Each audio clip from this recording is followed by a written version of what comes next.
미국의 최저임금은 시간당 7.25달러로 무려 15년간 동결입니다. 한화로는 약 10,000원 정도죠. 언뜻 보면 우리나라랑 비슷해 보이는데 사실 미국의 최저임금 제도는 조금 복잡합니다. 7.25달러는 연방정부가 정한 금액이고 각 주에서 정한 최저임금이 따로 있거든요. 또 한 가지 특이한 점은 대부분의 주에서 팁을 받는 근로자와 팁을 받지 않는 근로자의 최저임금을 구분하고 있다는 겁니다. 당연히 팁 근로자들의 최저임금이 일반 근로자들에 비해 훨씬 낮게 책정되어 있습니다. 지난해 우리나라에서도 택시, 빵집, 식당 등에서 속속 등장한 팁으로 인해 논란이 일기도 했는데요. 대한민국에도 팁 문화가 도입되어 팁을 받는 근로자들의 최저임금이 낮아질 가능성이 과연 있는 걸까요?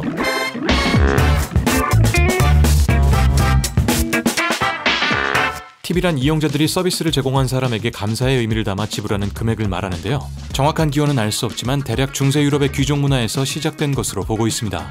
당시 귀족들은 다른 귀족의 저택에 방문했을 때 그곳의 하인들에게 약간의 돈을 주는 관습이 있었습니다.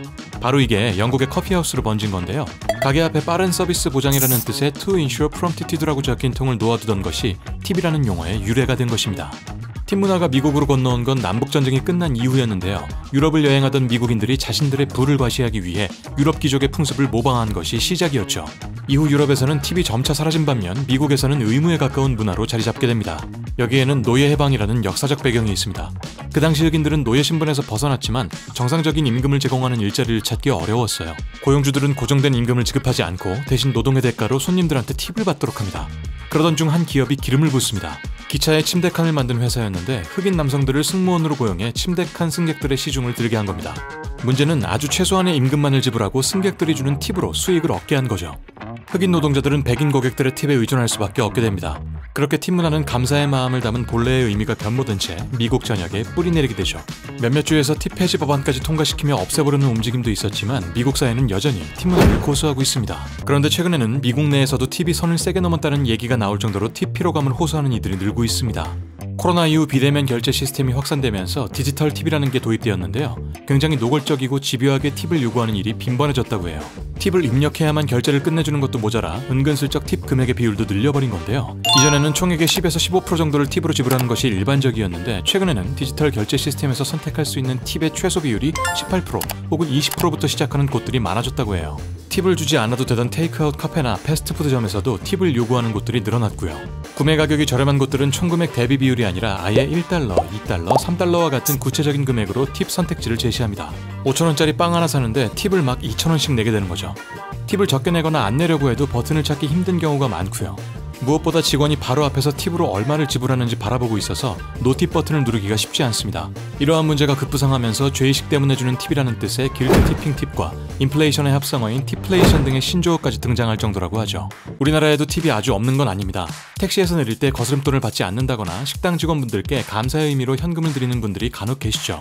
하지만 의무적으로 팁 지급 여부를 결정하게 하는 경우는 거의 없었는데 지난해 한 택시 호출 플랫폼이 이 기능을 시범 도입했죠. 택시 이용 후 기사님들께 최대 2,000원의 팁을 지급할 수 있는 감사팁 제도인데요. 시장 점유율이 90%에 달하는 파급력 있는 기업이 도입을 한 만큼 우리나라에도 미국식 팁 문화가 자리를 잡게 될지도 모른다는 우려가 늘어났죠. 하지만 우리나라와 미국은 최저임금 체계가 다릅니다. 미국은 연방정부가 정한 최저임금이 낮기 때문에 주정부의 최저임금을 따르는 경우가 많은데요. 일부 주에서는 연방 최저임금보다 훨씬 높은 수준의 최저임금을 적용하고 있지만 약 20개 주에서는 여전히 15년째 동결되고 있는 연방 최저임금을 따르고 있습니다. 올해 2월 기준의 미국의 평균 임금이 시간당 34.57달러인데 대다수의 팁 노동자들이 고용주로부터 받는 최저임금은 고작 시간당 2.13달러라는 거죠. 미국에서 햄버거 세트 하나만 먹어도 10달러가 넘거든요. 팁 노동자들이 1시간 동안 일해서 햄버거 세트 하나를 먹으려면 시간당 7.87달러 이상의 팁을 받아야 한다는 얘기가 됩니다. 만약 우리나라에 팁 문화가 정착되어 미국처럼 팁을 받는 노동자와 그렇지 않은 노동자의 최저임금에 차이를 둔다면 식당이나 카페 등 서비스업에서 근무하는 노동자들의 2024년 최저임금은 올해 법정 최저임금의 3분의 1 수준인 3,287원이 되겠죠. 하지만 우리나라는 서비스업에 종사하는 직원들도 다른 직원과 같은 최저임금을 보장받아 왔습니다. 팁 문화가 도입된다고 해서 이미 보장된 최소한의 임금이 낮아진다면 노동자들의 반발이 어마어마하겠죠.